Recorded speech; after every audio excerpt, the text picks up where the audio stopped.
A série do Loki nos mostrou um Loki presidente, sem explicar direito de onde ele saiu. Mas esse Loki foi inspirado em uma série em quadrinhos que pode ser bem polêmica. Eu vou explicar isso tudo pra você aqui nesse vídeo.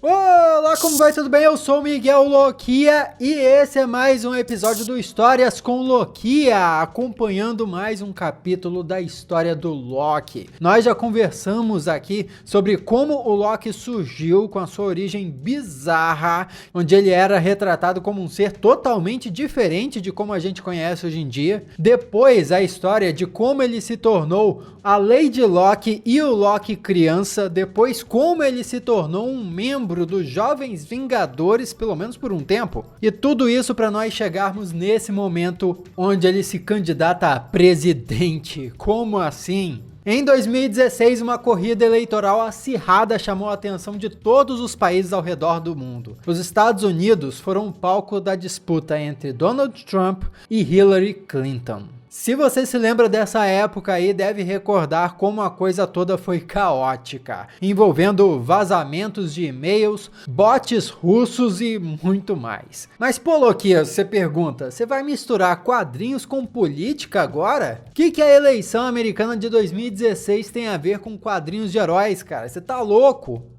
Meu chapa, se você já assistiu outros vídeos do Histórias com Loquia que eu trouxe aqui, você sabe muito bem que os quadrinhos e a política andam geralmente juntos. É só ver a história de quando Sam Wilson virou o Capitão América nas HQs para você entender melhor o que eu tô falando.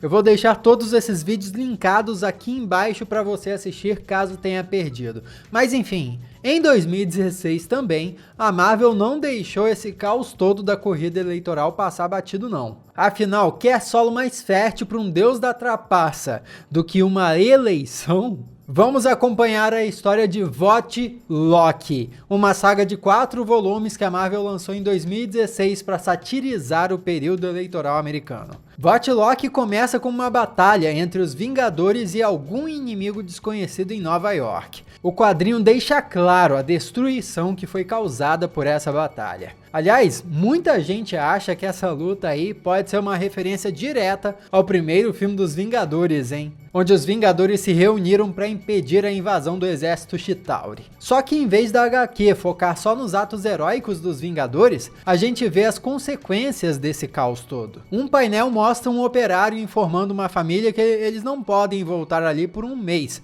já que as obras de recuperação vão demorar. A família está desamparada, já que não tem para onde ir, por isso estão morando em hotéis e o dinheiro deles está acabando. A gente vê uma jovem garota junto da família e alguns anos se passam até vermos essa mesma menina agora crescida. Seu nome é Nyssa Contreras e ela se tornou uma jornalista. A gente acompanha ela cobrindo uma declaração do governador Heath, que quer se reeleger nas eleições. O mais interessante, Nyssa trabalha para o Clarim Diário do Jonah Jameson. Sim, aquele jornalista lá que adora falar mal do Homem-Aranha. Nyssa, no meio do pronunciamento do governador, questiona ele sobre pegar o dinheiro doado por Tony Stark para a reconstrução de Nova York e desviá-lo para os seus fundos eleitorais. Pego de surpresa pela pergunta da Nyssa, o governador diz que não sabe de onde ela pode ter ouvido aquilo, que é uma mentira descarada. Ao que Nyssa responde, beleza, eu vou colocar a sua negação pertinho das fotocópias da transação então, obrigado.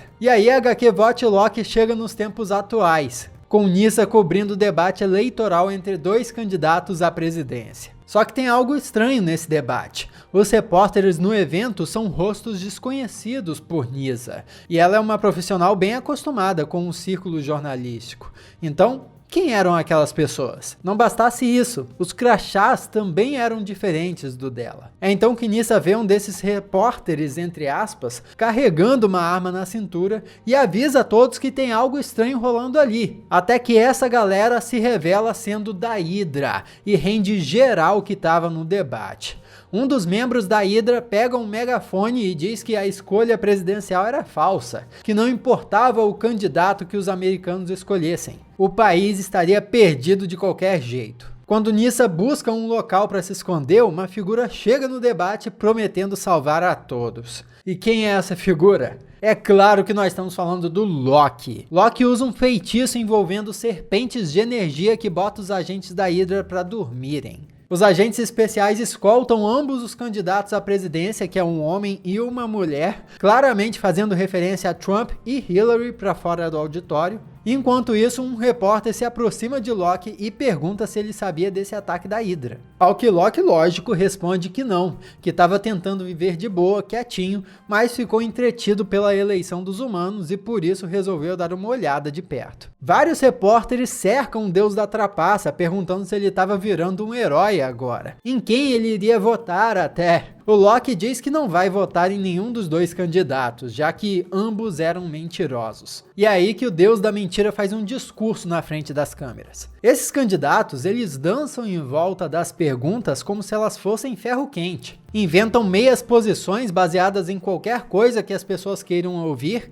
e uma vez que eles conseguem o cargo, fazem o que querem de qualquer maneira, bem quietinhos. América, se eu fosse presidente, eu teria coragem de mentir na sua cara e você iria amar. A HQ mostra pessoas de diversos lugares diferentes reagindo ao discurso do Loki e pensando coisas do tipo: ah, pior que tá não fica, esse cara é um lunático, é melhor que os outros dois e por aí vai. Nas redes sociais, o Loki viraliza e até memes com o discurso dele são feitos e compartilhados em massa. Nos noticiários, as pessoas comentam sobre o atentado da Hydra e o quão inusitado foi Loki ter salvado todo mundo. Mas antes de ir embora, o Loki deixa bem claro para uma repórter que não tem intenção nenhuma de concorrer. Será que isso é mentira ou não? A Nisa Contreras, de olho nisso tudo, acha a coisa bem suspeita. Com o nível de popularidade altíssimo de Loki após o seu discurso no debate, ele acaba sendo entrevistado pelo J. Jonah Jameson. Cara mau caráter, não dá chance pro cabeça de teia, mas dá chance pro Deus da Trapaça. Jonah começa a conversa deixando claro que Loki é um trapaceiro, uma diversão secundária do período eleitoral. E o Loki volta a afirmar que não quer concorrer, e Jonah o provoca, dizendo que ele nem teria como, já que não era americano. Ao que o Deus da Trapaça responde: é engraçado que você mencione isso. É isso que me fez vir até aqui em primeiro lugar. Jonah, eu sou uma figura mítica, uma manifestação da crença em histórias. Esses mitos são cíclicos, e eu vivi e morri centenas de vezes, recontando alguma versão do que é ser Loki. Essa versão atual que você vê diante de si, acontece de ter nascido nos Estados Unidos. E o Loki revela que a sua encarnação atual nasceu em Maryland, mas que Odin logo retirou de lá para colocá-lo em Asgard. Loki afirma ter até uma certidão de nascimento, embora os seus pais tenham falecido. Jonah então começa a receber ligações com perguntas para Loki, mas a primeira dessas ligações é justamente da Nyssa, que já trabalhou para o Clarim Diário no passado. Vocês lembram que a gente comentou lá no início da história? Então, Nyssa então confronta Loki via ligação. Lembra daquela batalha no início da HQ que devastou Nova York e deixou a família da pequena Nyssa desabrigada? Pois bem, olha só, essa batalha dos Vingadores de fato era contra o Loki, o que reforça ainda mais o gostinho de referência lá do primeiro filme dos Vingadores. Nyssa diz que aquele era o verdadeiro Loki, sedento por poder, um vilão, um trapaceiro. Ela clama para que as pessoas não deem atenção para o Deus da Trapaça, porque se derem palco para a piada dele, a coisa poderia perder o controle ao ponto dele realmente se eleger. Loki se teletransporta da entrevista para o apartamento da Nyssa e diz querer conversar com ela, porque ele não queria mais ser uma piada, ele queria concorrer para valer a presidência dos Estados Unidos, ou seja, aquelas vezes todas que ele disse que não queria, ele estava mentindo. Daí, assustada, a Nyssa rende ele com uma arma, e o Loki diz que acha ambos os candidatos patéticos e que já se sentou ao lado de deuses. Ele sabe que será um presidente melhor que os dois candidatos. Ele diz que já elaborou até um comitê, mas que o cenário infelizmente não era bom. Ele empolgou os eleitores, mas ninguém votaria nele justamente por o considerarem uma piada. Loki promete não ser mais o velho Loki que acabou com o bairro da Nyssa naquela batalha anos atrás. Ele quer que Nyssa conheça sua equipe eleitoral e tenha acesso total à campanha de Loki. Ou seja, ele realmente estava querendo convencer a ela e a América como um todo. Nyssa diz que não tem interesse em ser uma ferramenta para a eleição dele e pede que ele vá embora dali. Conforme o deus da trapaça deixa o apartamento de Nyssa para trás, ela pede o endereço do comitê e Loki dá um sorrisinho. Ou seja, nada segura a curiosidade de um jornalista de verdade, é ou não é? No outro dia, vemos Nyssa visitando o tal comitê. Ela é recebida por Angela, que Loki diz ser a sua irmã, e estava atuando como a oficial de segurança do local. Nas HQs, a Angela é uma filha de Odin de fato, mas ela foi criada por anjos no 10º reino. E ninguém sabia da existência dela porque ela era a filha mais velha de Odin. Mais velha até que Thor. A verdade é que a história da Angela nos bastidores é bem conturbada. Ela foi criada pelo Neil Gaiman em uma história do Spawn, que era publicado na Image Comics, mas depois os direitos dela foram vendidos para Marvel. Então ela saiu do universo de Spawn e de repente apareceu no universo da Marvel nos quadrinhos. Foi daí que surgiu essa história toda do 10º reino e tal, e de Angela ser uma irmã do Thor que foi criada por anjos nesse 10º reino. Isso tudo se desenrolou na Mega Saga Pecado original. Será que um dia a Angela aparece nos cinemas? Eu gostaria de ver. Mas enfim, voltando para a história, depois da Nyssa conhecer Angela, Loki recebe a repórter para dar um tour ali pelo comitê. Só que Loki agora estava com a aparência de uma mulher. Eu já comentei aqui em outro vídeo que a Lady Loki era o Loki no corpo da Lady Sif. Só que nesse caso aqui é uma situação diferente. O Loki nessa fase aqui estava com uma aparência muito mais fluida, então ele poderia ficar com o visual de mulher e de homem conforme ele bem entendesse.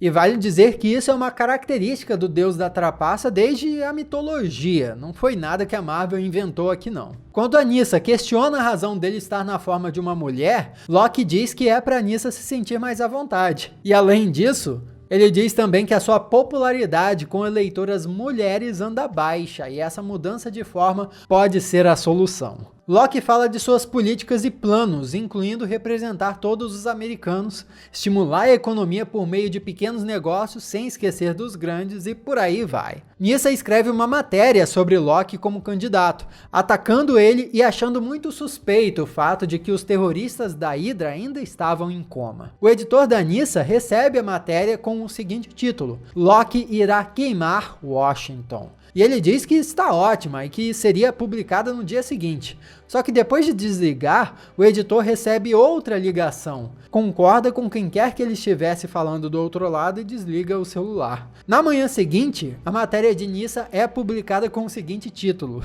A campanha de Loki é algo pelo qual se empolgar. E a mídia já começa a falar que a Nyssa era uma cética anti-Loki que agora defendia ele, e isso dizia muito sobre a moral do Loki nas eleições. O Loki aí começa a deixar de ser uma piada e virar uma opção real aos olhos dos americanos. E a Nyssa fica desesperada com aquilo, já que ela foi enganada. E Loki vai a público anunciar a sua candidatura oficialmente. As redes sociais e a mídia explodem com isso. Essa primeira edição aí acaba com uma personagem muito especial batendo na porta da Nyssa. E você já sabe que personagem é essa? Eu vou te contar, mas antes se inscreve, ativa as notificações, me dá uma força aqui no canal e ainda vai poder acompanhar juntinho com a gente as próximas novidades do mundo de super-heróis. Então muito obrigado e um grande abraço para quem já é da família Loki, hein? Voltando pro vídeo, quem aparece na porta da Nyssa é a poderosa Thor, Jane Foster. Ela bate ali na porta perguntando que diabos era aquela matéria. Jane acha que Loki subornou Nyssa de alguma maneira, comprando a jornalista para fazer com que aquilo fosse escrito. Mas Nyssa explica que só mudaram o título da matéria e que se por acaso a Jane Foster lesse a matéria inteira, ia ver que a repórter não estava sendo nada gentil com o Deus da Trapaça. Ela estava descendo o pau nele. Olha só que bizarro. É uma baita crítica a como as pessoas hoje em dia só leem o título das matérias e acham que sabem de tudo. E é uma ótima manipulada ali do Loki também, porque só mudou o título da matéria e foi o suficiente para mudar o jogo a seu favor. Quer dizer, isso se tivesse sido o Loki mesmo que ligou para o editor da Nyssa. Nyssa explica que Jane Foster não foi a única que só leu o título sem dar atenção para o texto inteiro. A Jane fala que Asgard estava passando por seus próprios problemas políticos no momento e que não poderia ajudar muito, já que tecnicamente Loki não tinha feito nada de errado. A poderosa Thor diz que essa é a arena na qual Nyssa precisa lutar, expondo o Loki pelo que ele realmente é. Antes de ir embora, Jane deixa Nyssa com um panfleto eleitoral de Loki contendo um endereço escrito. E a Nyssa eventualmente vai lá descobrir. Mas antes, o Loki vai fazer um discurso num estádio. E é evidente que ele já tem uma base de seguidores bem grande lá. Até a música que toca quando ele tá chegando é a música Holding Out for a Hero, da Bonnie Tyler, que inclusive foi usada na cena inicial do segundo episódio de Loki, quando a Sylvie aparece atacando os agentes da AVT. Olha aí as conexões sendo feitas. Loki chega dizendo que ama todos ali presentes, exceto que ele não conhecia todo mundo ali. Ou seja, já chegou soltando uma mentira que fez todo mundo adorar ele. O povo urra o nome Loki, e daí ele discursa. Agora sério amigos, não gosto de como a mídia está representando vocês. Sim, vocês, agora mesmo, estão dizendo que vocês são loucos, que apenas uma pessoa maluca apoiaria Loki. Acham que vocês são fracos da cabeça, que estão sob efeito de um feitiço. Eles acham que vocês são estúpidos, ou ao menos é o que contam um ao outro, aterrorizados em sua máquina política. Os salões do poder foram erguidos com colunas frágeis feitas de erro humano, corrupção e ganância. Bem, humanos, os deuses finalmente lançaram um olhar sobre o seu palácio de poeira, e nós ficamos decepcionados. Eu sei que vocês não são loucos, que veem a mesma coisa que eu, um sistema que lhes abandonou. Vocês trabalham duro, pagam seus impostos, lançam seus votos e são abandonados por aqueles no poder, e eles acham que vocês vão continuar assim? Isso é loucura, e eu estou aqui para deixar as coisas sãs novamente.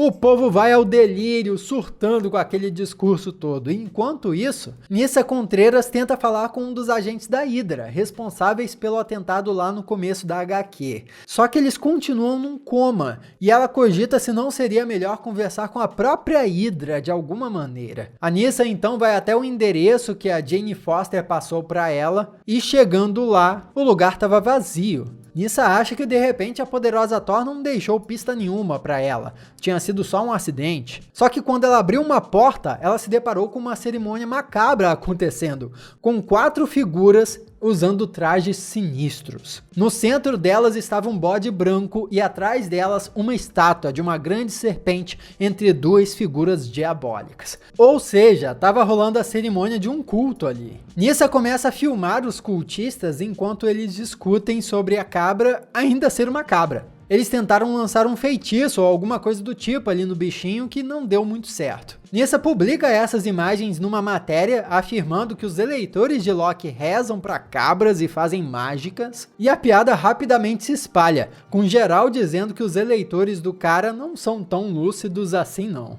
Conforme a narrativa sai do controle de Loki, o deus da trapaça faz um anúncio para a mídia. Para explicar o ocorrido, ele diz o seguinte: ontem foi revelado por Nyssa Contreras que um comitê pró-Loki era na verdade uma seita de adoradores que estavam tentando performar algum tipo de feitiço oculto.